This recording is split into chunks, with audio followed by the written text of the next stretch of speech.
Eu pensei em falarmos sobre novos países que podem existir em breve, com possibilidade de serem criados nos próximos anos ou décadas.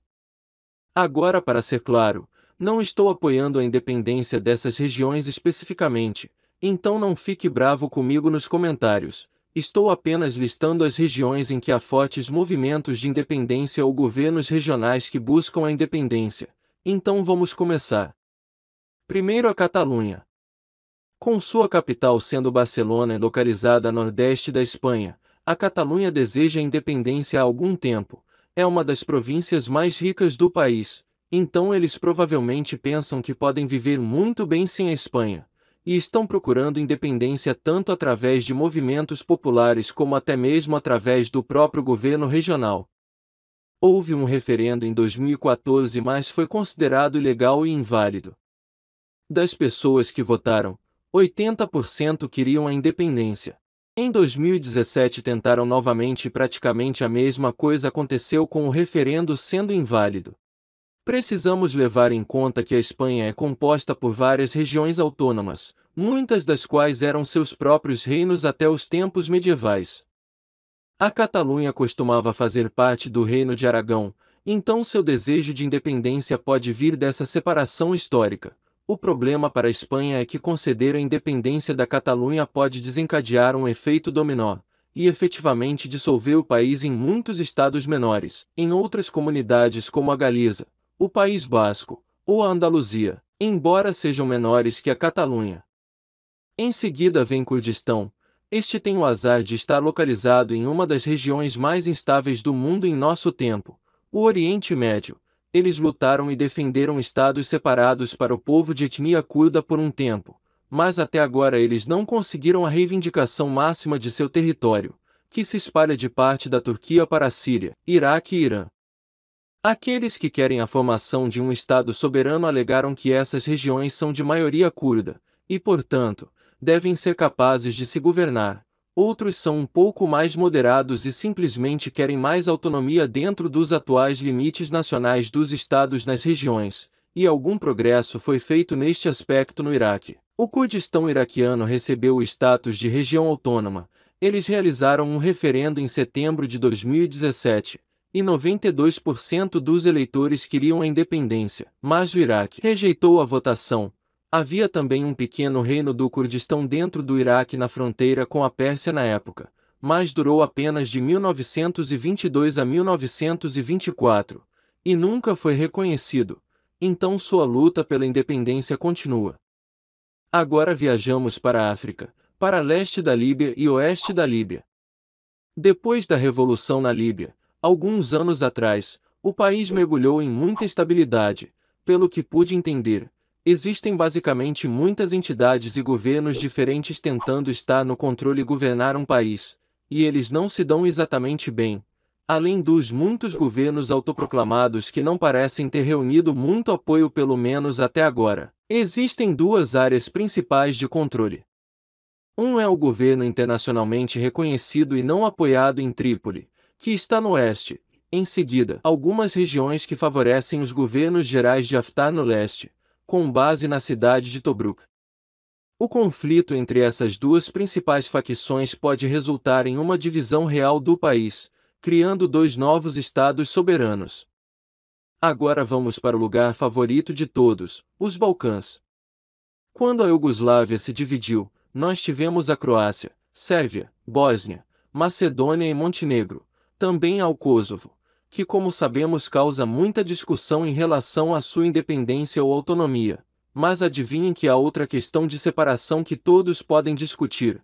Agora isso é um pouco confuso, mas dentro da Bósnia-Herzegovina, existem duas regiões principais, a Federação da Bósnia-Herzegovina, que tem uma grande população croata, e República Srpska, que não consigo pronunciar, chamada de República Sérvia ou RS, para não confundir com a real, a atual nação da Sérvia, que fica bem ao lado.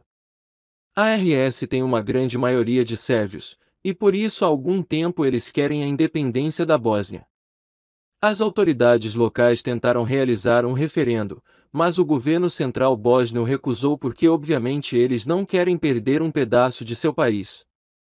se mudando para um dos meus lugares favoritos, Escócia.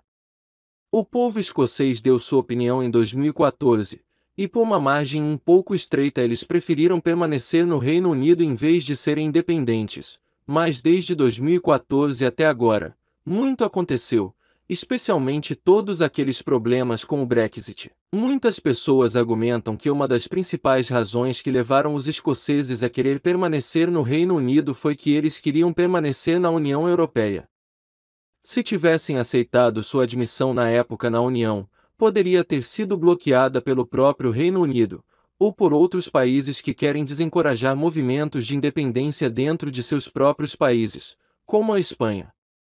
Isso é evidente no fato de que quando o Reino Unido votou a favor de rescindir quase toda a Escócia, se não todos, votaram contra, querendo permanecer na União Europeia. Na verdade, desde que isso aconteceu, o governo escocês tem insistido e até mesmo tomando medidas para que um novo referendo na Escócia ocorra e as pessoas desencorajadas possam se pronunciar sobre a independência mais uma vez. Os efeitos de Brexit podem levar a muitos problemas com a unidade do Reino Unido, mas isso é assunto para outro vídeo. De volta à África, Somalilândia. Esta região já se considera independente, e na verdade tem relações diplomáticas oficiais com alguns países, mas o governo não é reconhecido internacionalmente como de fato. Está localizado no noroeste da Somália, uma região que também é repleta de instabilidade e problemas em geral. Isso levou a área da Somalilândia a se separar efetivamente da Somália. Eles têm sua própria moeda e exército do governo. A Somália como um todo está uma bagunça agora. A Somalilândia, que é praticamente independente, então a própria Somália. Há áreas controladas pela Etiópia em apoio à Somália, e depois temos áreas governadas diretamente pela União Africana. Enquanto certas milícias locais assumem o controle de outras regiões, parece que a autoproclamação da independência da Somalilândia deu certo e eles conseguiram funcionar bem como uma nação por conta própria dentro das limitações da região. Tudo o que resta é resolver sua disputa com a Somália e ter reconhecimento internacional. O próximo é na Rússia, tecnicamente Kaliningrado. Kaliningrado é aquele pequeno pedaço de terra russa que sempre vemos nos mapas no meio da Europa e nos perguntamos por que a Rússia tem esse enclave entre a Polônia e a Lituânia. Kaliningrado faz parte da Federação Russa porque depois de 1945, a metade norte da antiga Prússia Oriental foi anexada à URSS, União Republicana Socialista Soviética. Depois de 1991, Kaliningrado permaneceu russa, porque não era uma república dentro da União, então não podia pedir a independência. Era parte da República Russa, e já era principalmente povoada por russos, e aparentemente ninguém mais queria, ou por causa do problema de incorporar um território estrangeiro ou porque eles não queriam irritar os russos. Então ainda hoje as chances de se tornar independente são, eu diria, muito pequenas. Algumas pessoas deveriam ser devolvidas à Alemanha, mas a Alemanha não quer, e os países bálticos mais a Polônia provavelmente ainda não querem irritar a Rússia, ou lidar com as questões de incorporar uma grande região em seus países. Desde 2004, com o alargamento da União Europeia, a região tornou-se mais isolada do seu próprio país, então a lógica ditaria que algum tipo de solução deveria ser encontrada, mas não acho que veremos uma mudança nisso tão cedo. Na Ásia, Coreia. Agora sei o que você está pensando, que a Coreia já existe, e sim, mas quero dizer uma Coreia unida. Temos ouvido muito sobre a Coreia do Norte e a Coreia do Sul, e não pelas melhores razões.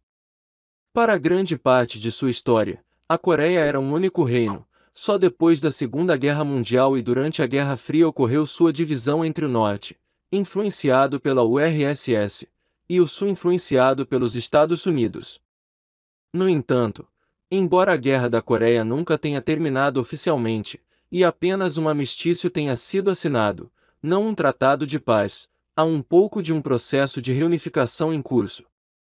Em 15 de junho de 2000 ocorreu a Declaração Conjunta Norte-Sul. O primeiro ponto da declaração é que o Sul e o Norte concordaram em resolver a questão da unificação de forma independente.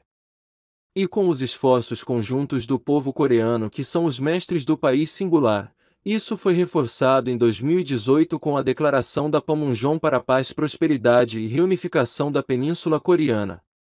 Os primeiros passos provavelmente seriam a desnuclearização total verificada da península, sendo seguida pela diminuição das tensões militares, um fim formal da guerra, e mais cooperação entre os dois países a nível social e econômico, levando a uma possível unificação.